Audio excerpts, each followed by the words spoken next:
दोस्तों वेस्टइंडीज के खिलाफ खेले गए पांचवें और करो या मरो के टी20 मुकाबले में आया भारतीय बल्लेबाजों के बाद गेंदबाजों का सैलाब, जहां एक बार फिर से सूर्य कुमार यादव ने अपने ही अंदाज में ताबड़तोड़ अंदाज में बल्लेबाजी करते हुए जड़ दिया टी20 का सबसे तेज तर्रार अर्धशतक। तो वही दोस्तों इसके बाद गेंदबाजी करते हुए टीम इंडिया के गेंदबाजों ने किया अपनी धारदार गेंदबाजी से कमाल और लगभग हार चुके मुकाबले में नामुमकिन को मुमकिन करते हुए टीम इंडिया के गेंदबाजों ने किया जबरदस्त पलटवार और अंतिम के ओवरों में वेस्टइंडीज को दिखा दी उनकी असली औकात। नमस्कार दोस्तों, स्वागत है आपके अपने खूबसूरत से क्रिकेट चैनल क्रिक अबोबो में। दोस्तों इस वीडियो के माध्यम से हम आपको भारत और वेस्टइंडीज के बीच अमेरिका के लॉडरहिल में खेले गए पांचवें और निर्णायक टी20 मुकाबले की पूरी रोमांचक हाईलाइट आपके सामने परोसने वाले हैं। लेकिन दोस्तों वीडियो में आगे बढ़ने से पहले अगर आप भी टीम इंडिया के इस शानदार प्रदर्शन से खुश हैं तो हमारे इस वीडियो को लाइक करके चैनल को पहले सब्सक्राइब करना बिल्कुल भी ना भूलिए। दरअसल दोस्तों आपको बता दें कि टीम इंडिया इस समय वेस्टइंडीज दौरे पर है, जहां पर दोनों टीमों के बीच फर्स्ट टी20 मुकाबलों की ब्लॉकबस्टर सीरीज खेली जा रही थी,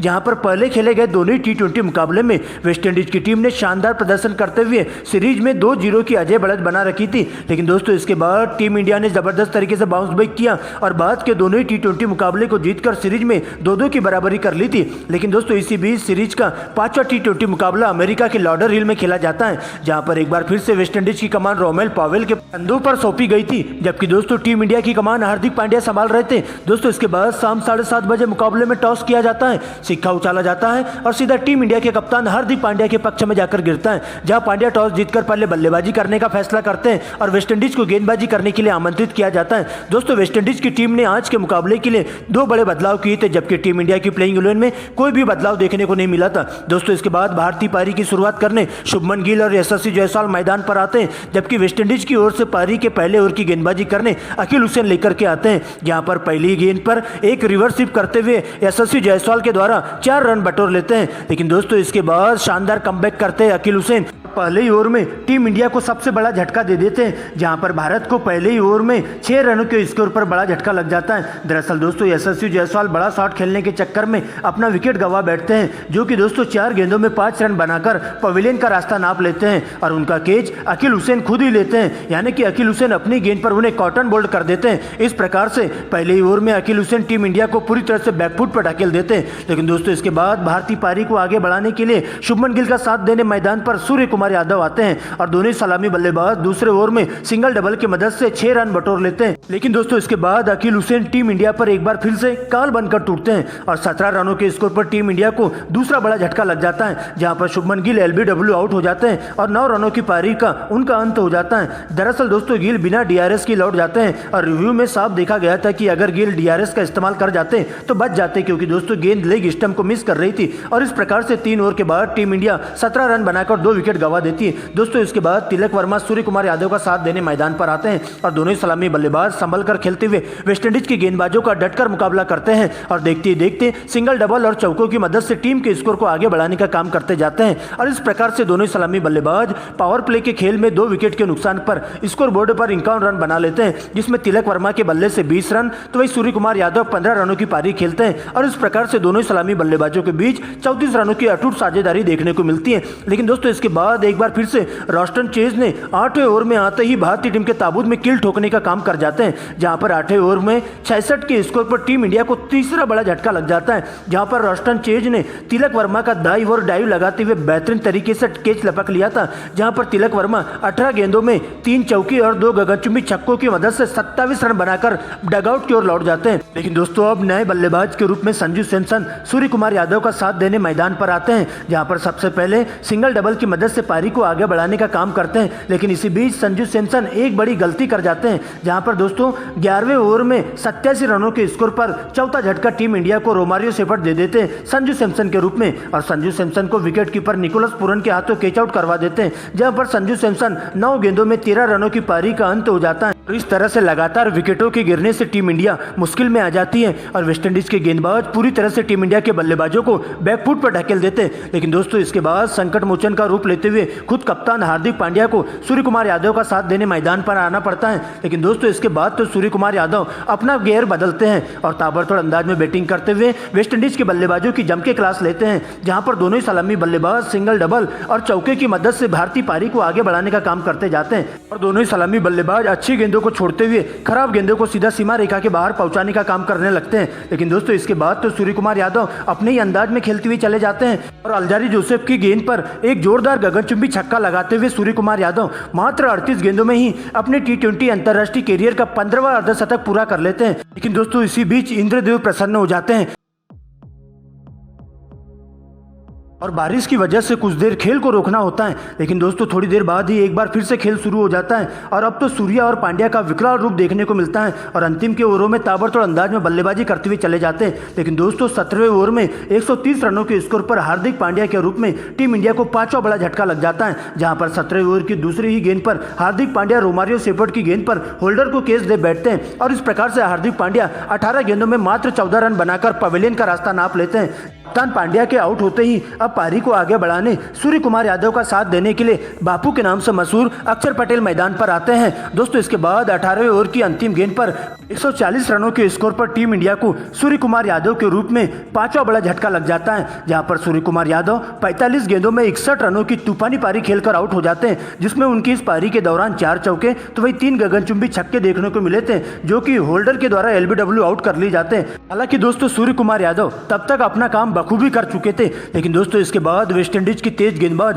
19वें ओवर में रोमारियो शेफर्ड की एंट्री होती है और आते ही टीम इंडिया पर पूरी तरह से काल बनकर टूटते हैं, जहां पर सबसे पहले अक्षर पटेल का साथ देने अर्शदीप सिंह मैदान पर आते हैं। लेकिन 19वें ओवर में चौथी गेंद पर रोमारियो शेफर्ड सबसे पहले अर्शदीप को क्लीन बोल्ड कर देते हैं। लेकिन दोस्तों अर्शदीप 4 गेंदों में एक छक्के की मदद से 8 रन बनाकर पवेलियन का रास्ता नाप लेते हैं। दोस्तों इसके बाद 5वीं गेंद पर एक बार फिर से शेफर्ड ने कुलदीप यादव को पहली गेंद पर LBW आउट कर टीम इंडिया को पूरी तरह से बैकफुट पर ढकेल देते हैं, जहां पर कुलदीप यादव खाता भी नहीं खोल पाते हैं। हालांकि दोस्तों शेफर्ड हैट्रिक लेने से चूक जाते हैं और इस प्रकार से 19 ओवर के बाद टीम इंडिया 8 विकेट गंवाकर स्कोर बोर्ड पर 149 रन बना लेती है। लेकिन दोस्तों एक बार फिर से बारिश गेम में दखल डाल देती है और इसके बाद तो खेल को फिर से रोकना पड़ता है। लेकिन अंतिम के ओवरों में एक बार फिर से एक मैच शुरू होता है और टीम इंडिया ताबड़तोड़ अंदाज में बल्लेबाजी करती हुई टीम को 150 रनों के पार पहुंचा देती है। लेकिन दोस्तों इसके बाद 20वें ओवर में एक बार फिर से जेसन होल्डर अक्षर पटेल को 13 रनों के निजी स्कोर पर शेफर्ड के हाथों कैच आउट करवा देते हैं और इस प्रकार से टीम इंडिया पूरे 20 ओवर के खेल में 9 विकेट गंवाकर स्कोर बोर्ड पर 165 रन बना लेती है,